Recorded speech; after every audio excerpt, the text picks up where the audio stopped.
औज़ुबिल्लाहि मिनश्शैतानिर्रजीम बिस्मिल्लाहिर्रहमानिर्रहीम अल्लाहुम्मा सल्लि अला मुहम्मद व आलि मुहम्मद। मोमिनीन किराम, बाज़ मोमिनीन किराम ने नमाज जनाजा के तरीके का तकाजा किया है। उमूमन दो तरह की नमाज जनाजा पढ़ी जाती है, एक मुख्तसर और दूसरी मुफस्सल। आज मैं आपके सामने मुख्तसर नमाज जनाजा प्रैक्टिकल पेश करूँगा। तो चलिए प्रैक्टिकल नमाज जनाजा का तरीका सीखते हैं।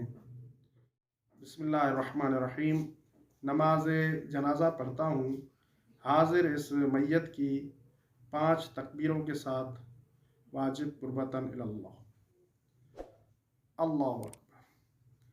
अशहदु अल्ला इलाहा इल्लल्लाहु वहदहु ला शरीका लह व अशहदु अन्ना मुहम्मदन अब्दुहु व रसूलुहु। अल्लाहु अकबर। अल्लाहुम्मा सल्लि अला मुहम्मद व आलि मुहम्मद।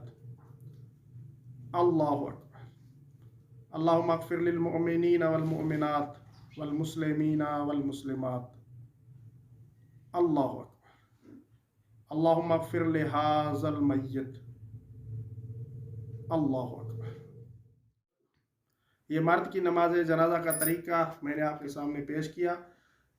अगर आप किसी खातून की नमाज जनाजा पढ़ना चाहते हैं तो आखिरी तकबीर में आप अल्लाहुम्मा अग़फ़िर लिहाज़ल मय्यत के बजाय अल्लाहुम्मा अग़फ़िर लिहाज़िहिल मय्यत कहेंगे।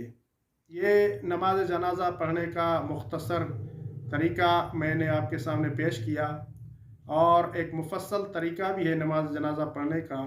खुदा ने तौफीक दी तो मुफस्सल नमाज जनाजा पढ़ने का तरीका भी आपकी खिदमत में पेश करूँगा।